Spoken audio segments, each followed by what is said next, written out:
sağsın sağlıkla da.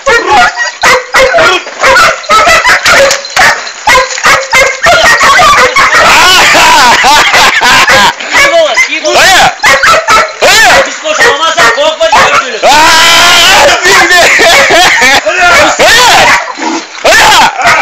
Omuz serbest göresin mi? Dikkat! Dikkat! Sikerim seni ha!